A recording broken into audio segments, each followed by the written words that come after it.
unmute yourself, let me know if any question is coming. I'll start now, so without further delay. Great. Welcome everyone. I'm thankful and I feel very warm to see you all here on that session. My name is Nadine Asmar and I will be sharing my knowledge with you today on scaling for impact venture in uncertain times.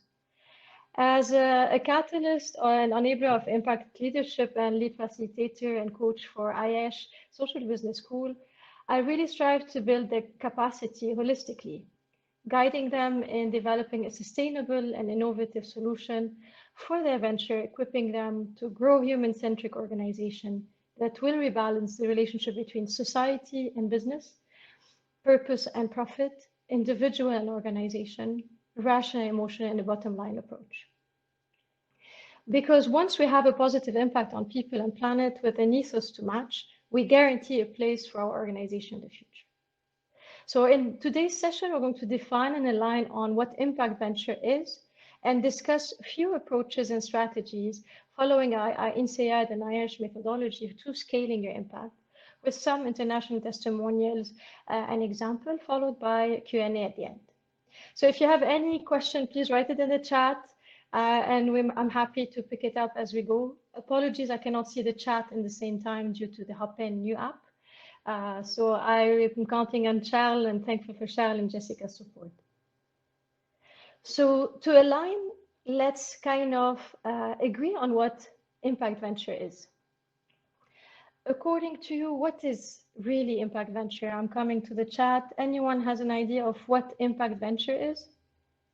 What does it mean to you? Jessica, if you see any comments, please let me know by unmuting yourself.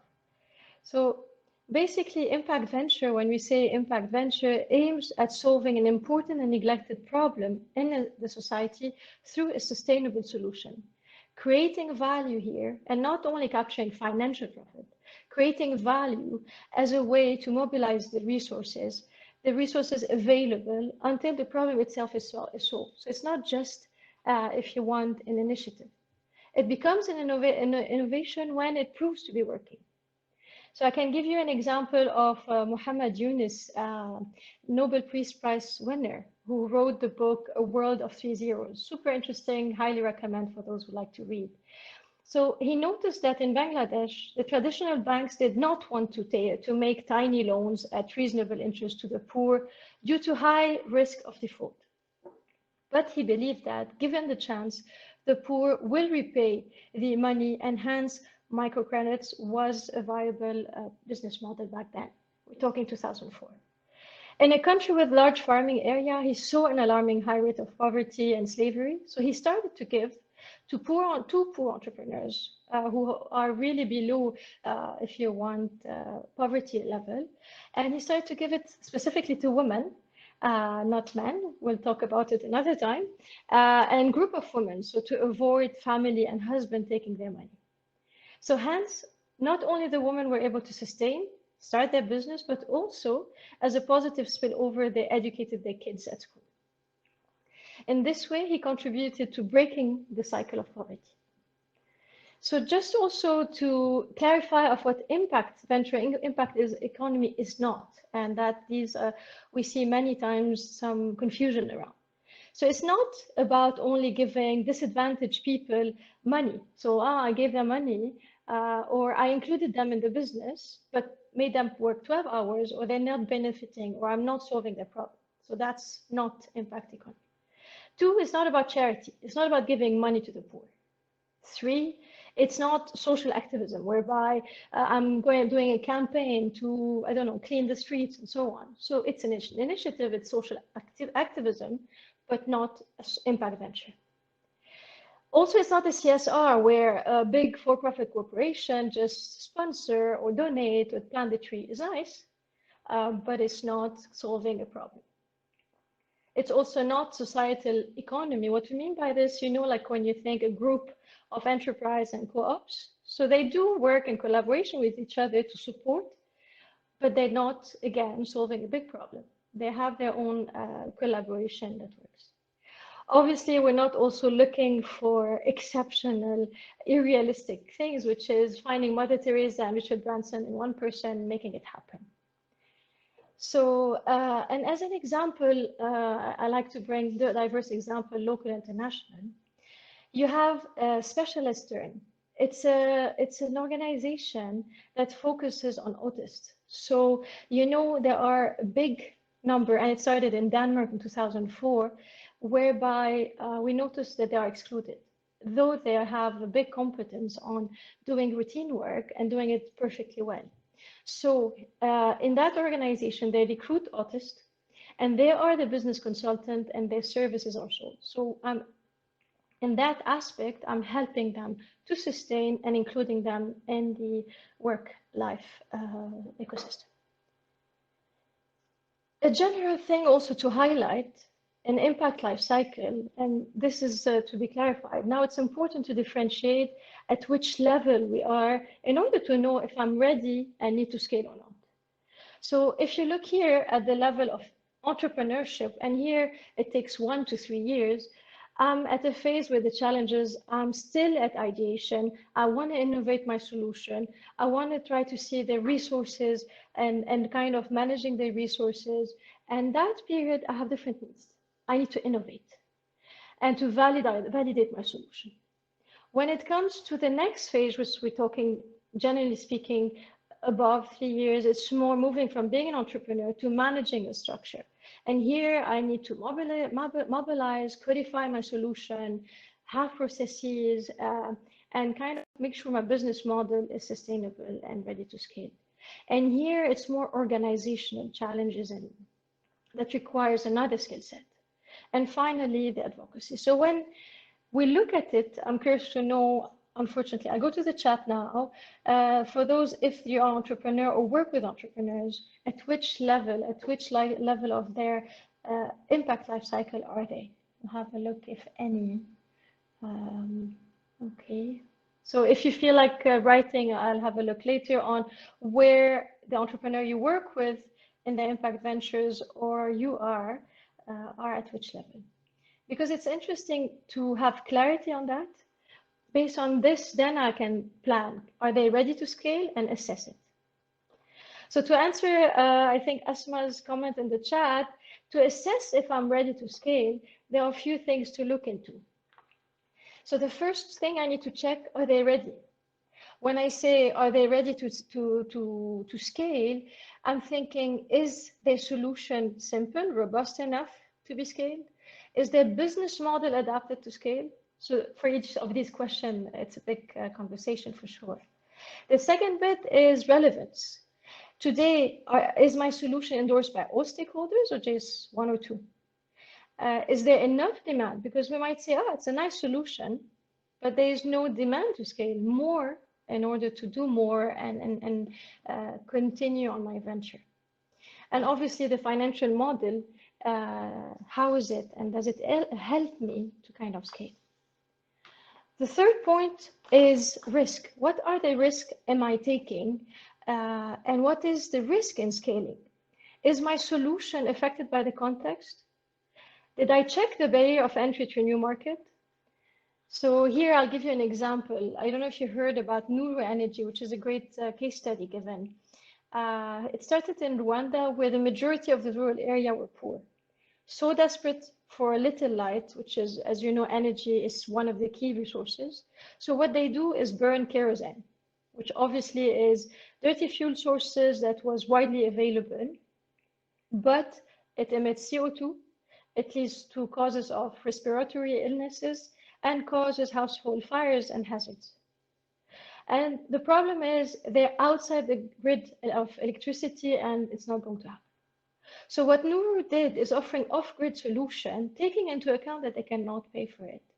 And what they did, it's super genius and efficient, whereby they converted human energy into usable energy. And how doing so is by pedaling, they're recharging their energy, solar energy, to get light at home. So, and the model does it in a sense whereby they gain revenue in selling the technology.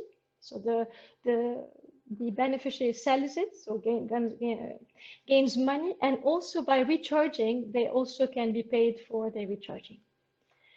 So going back to risk, he thought, okay, works great in Rwanda, I can take it to India. And he had a lot of investors behind. The problem is he didn't check the context and didn't check the conditions that are different. So in India, kerosene is subsidized, hence is super cheap compared to the cost that is in Rwanda. And second thing, culturally in India, they used to get things for free. So eventually this made him change his model for India and make it a philanthropist model. So on another point, to check if I'm ready to scale, I would look into also my revenue model. Is it stable? Am I able to cover my costs? Am I breaking even? So all these are points to check in detail with the impact venture and with ourselves. The last point, obviously, is resources. When we talk about the first phase of impact venture, we encourage them to use abundant resources, not try to create and add on your burden. So here, when we're saying abundant resources, making sure that it's available, and if it's available, do I own it? Is it scalable? Can I have more of it in order to solve the problem? Is it country specific? And do I have the necessary to do so, to make it happen? So if I take an example, for example, Apopo in Tanzania, they had a lot of mines post-war, and instead of risking humans removing mines, they used rats. So, and it was abundant there, unfortunately, but fortunately for the solution. He wanted to scale, but he cannot, obviously, because in another country, there is not as much rats as in Tanzania. So this is, again, context and scalability and abundance of resources. Think of Fabric Aid in Lebanon, Fabric Aid where they take recycle used clothes. So it is abundant for sure, and it is scalable. If you ask me skills for impact venture that relies on skills, it's not clonable, but can I scale it? Yes, through transfer of knowledge.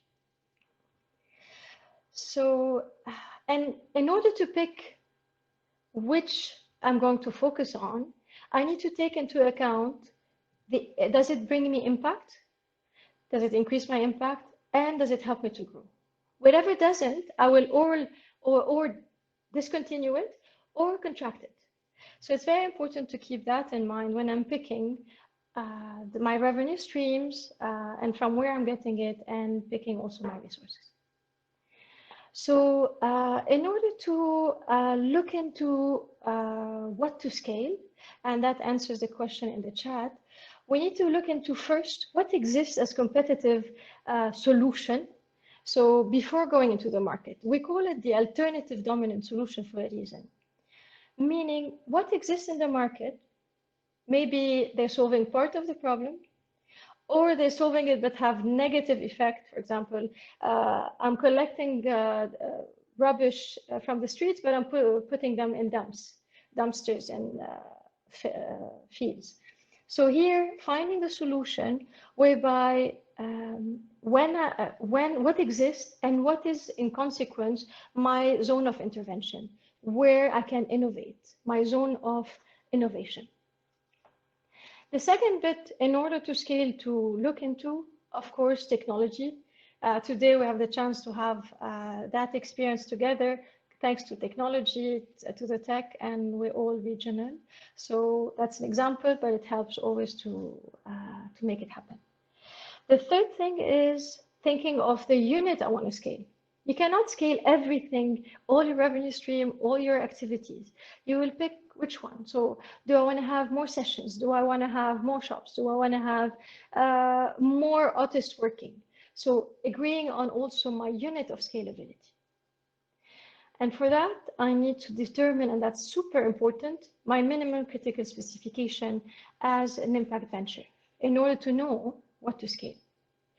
What do I mean by that? So when we talk about minimum critical specification, here it's crucial to identify my key success factor for the venture, meaning the key element that I need to ensure that it would bring the desired impact. So if I remove everything and keeping that activity or that element, I can solve the problem and reduce the problem existing in the market. So for example, and I'm going to share later on testimonial from Speak. Speak is an organization that focuses on solving the exclusion of migrants in Portugal. And this is by exchanging of learning and celebrating differences. And this is where they give classes, food and language classes between local refugees. So his minimum specific critical specification, he've noticed, Pedro, you're going to meet him in a bit, is the connection between refugees and locals. So when he wanted to scale, he looked, what should I keep? And what helped him to make sure that I'm not jumping in cost. Every time I invest, I want to reach more people. He've noticed it's the platform, the online platform. Why? If every time he wants to increase sessions, he needs to recruit a new trainer or recruit another refugee or have another room, it's jumping his cost. However, he thought, okay, if I digitize my activities and I have one person but accessing much more people, I'm not having cost jumps, and yet I'm connecting people everywhere. And this is where the importance of having a linear solution. And there are different ways to overcome the bottlenecks to do so. We mentioned technology for sure. For IES, we do train for trainers, like in Mugli mentoring. So any program whereby you build the competence of others so they can reach more people. So it doesn't stand on one or two person. The third thing that can be done is preparing a kit. So let's say for any activity, any impact venture, there's a process, there's a kit they go through. Anyone comes in, they can replicate it in different countries or for different teams. The last one is, we call it codification. So when I codify, means I'm mapping the activity of my journey and the processes. So like this, I'm more agile. I can put it online and make it reach more people and be more agile quicker. So obviously this doesn't come without challenges. So the challenges that it comes with it, lack of skills. So when we scale, not all the team is equipped. I'm taking them to another level. Even managers, sometimes they're resisting to change. So here, there is also a mismatch of when I want to scale from what is needed in the market and the team that is available. There is also the focus and the type of skills of a manager. We move from being an entrepreneur to being a manager, setting governance and processes. For that, of course, we need to build the competence of the team. We need to maybe recruit, change, upgrade. I mean, and even collaborate with what we call competitors. Even Microsoft and Apple collaborated together. So why not Impact Venture, which is supposed to be the symbol of collaboration. So if we go on, okay, I'm ready to scale. I checked how to scale. I made sure I'm not causing cost jumps with for my scaling. Then there are different ways of scaling strategies to do so. The first one is scaling deep. Think of today, scaling deep means, let's say for the same solution, I'm giving more services, and I'm going to give an example on that. So for example, Fabric 8, instead of just taking the used clothes from homes, what he's today thinking is recycling clothes not only at if you want, the end point, but from on the full value chain. So he's doing it across. So that's an example of scaling deep. On the example of, if you want scaling up, when we say scaling up, it's reaching more people, geographical reach, and so on. I'll give an example. There's a kitchen in Europe called Cocina com Alma, whereby in order to give food to the poor with dignity, what they did is, for the poor or not, they issued ATM cards, and they add points to it. In Europe, Social Security also puts some money for the poor. So it's seamless. When you go to the cashier, no one knows if you can or cannot afford it. let you go and get your food. So it has been a great success. And today, if they ask themselves, if I want to scale up, should I add more kitchen, grow my kitchen, have new kitchen, more staff? So this is, of course, not linear and adds cost on them. So what was proposed is, okay, my minimum critical specification is this card. So they sold it to other restaurants. So they reach more people, they help more people. Again, if you want, the link is not to grow the organization, but to solve the problem. And this is how they scale it up. Scaling out is more like a Wikipedia. It's an open source. I want to reach as many people, so there's less need to focus on the process. That's why I don't need to have a franchise like the scaling up. So as you notice in the process of choosing which strategy, there is letting go control, and that's the corporate strategic decision on what is important to keep control. For example, for IES, it's intellectual property. So keeping the intellectual property and respecting it, that's why there's franchising or branch or so on, whereby I'm making sure the quality is kept as is. So yes, in scaling, there are risks. And one of the key for me, and I'm very passionate about it, is sometimes investors tend to make money, especially nowadays. Ask them, for example, for coders who did a platform for used books, ask coders to start doing coding for other completely different projects that are for profit and not impact related, just to gain money. So they push them away from the impact, the problem, and the solution they're working on. So this is where we keep on saying, as an impact venture, yes, sustain, but don't grow your organization in cash, but more grow your solution, and ideally to embed it in the system and solve it. It stops when it solves, and that's the beauty of it. And it goes back to don't overestimate your demand, review your business model, and keep on focusing on how to survive maintaining your values. So to do so, yes, we need to make sure what's our mission, remember, and maybe think how we want to do it, especially now in these uncertain times. Remember and reconnect to our purpose as an impact venture, because in the midst of intensity, we might oversee it. And yes, it takes humility enough to do so, to come back and say, I'm going to change my strategy. It takes courage to explore and open and change. And to be open to change. So really, I know it's not easy, but to maintain scaling up, especially in these times, pausing and stopping helps to really kind of jumpstart and go faster. On that, I gave you an overview on the scaling. I would like to share with you a testimonial from Speak, and I would like to ask from Charles, I think, who will help me share the video, unless you want me to do that. Charles, Jessica, they're not here. Okay, I think I'll do that. That's fine.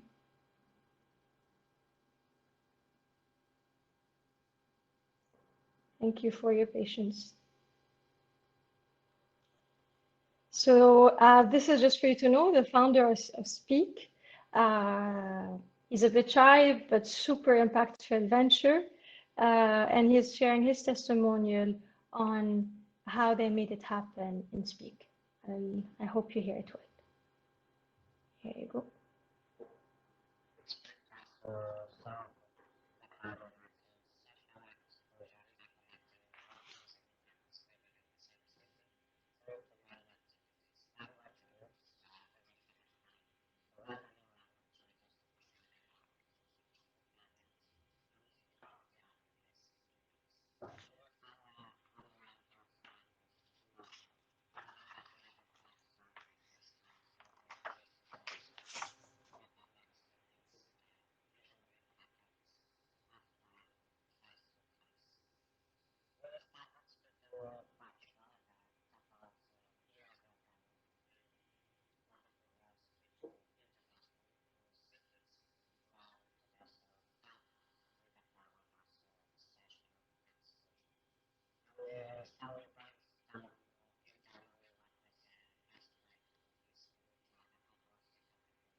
Hi.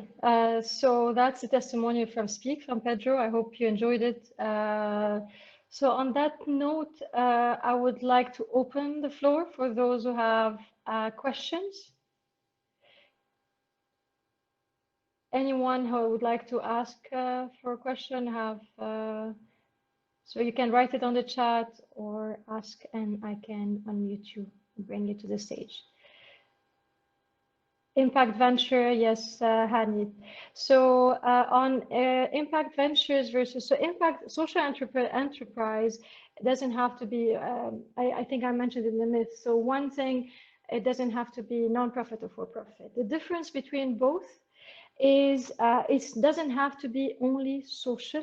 So of course it has social repercussions, but it's all about innovation. Social enterprise is an impact venture. So it's one type of impact venture. Thanks, Hani, for the question. Any other question?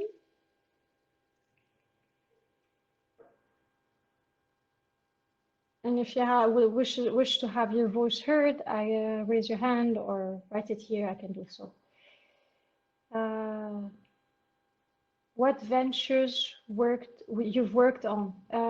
Quite a few, because I've worked, to start with the Berytech on Impact Rise, so Impact Ventures, various sectors with Agritech, and in Europe and MENA, working from the energy side up to the leadership. So it's a variety of if you want, Impact Ventures, Hani, in Europe and MENA region. Lately, a bit in Sub-Saharan Africa and one or two in Asia. It has to do with more food and so on. Are there degrees? Degrees, I'll get back to you on that. Yeah. Hi, Ma Bismack, Jessica. Can't hear you.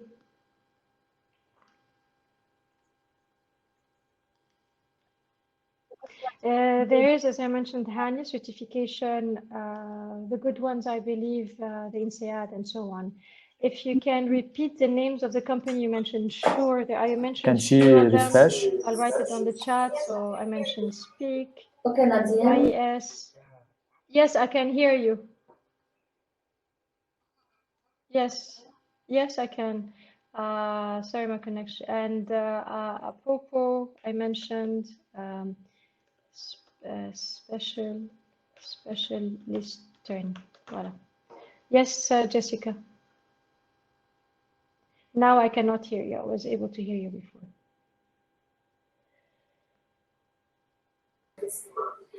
Any other question?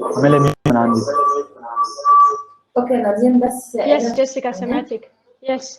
اوكي نادين بس شغله وقت عملت الفيديو وقت بلشت الفيديو the voice ما كان طالع ابدا صوت. I don't think anyone heard it.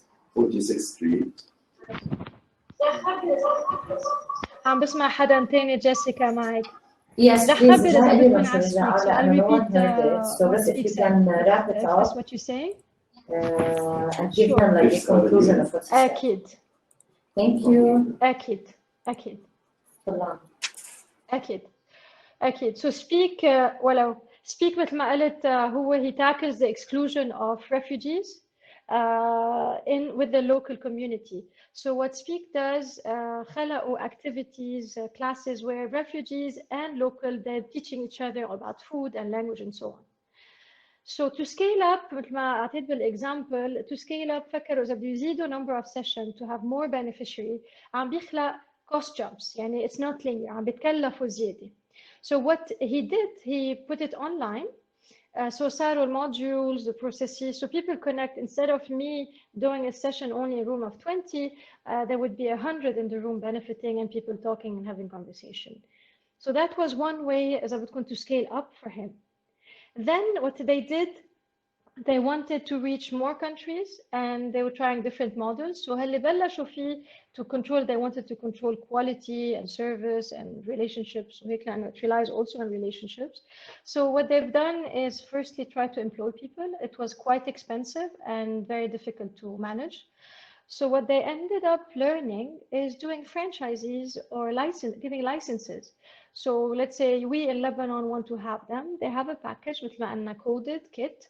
and I have the flexibility to get funds, get money from other activity I do and social events. And this is where they were able to scale across the region in many, like I think 20 countries. What they also did and planning to do now is peer-to-peer learning. So from the different licensees from different countries, learning from each other in order to kind of learn from the best practices and integrate it in the model.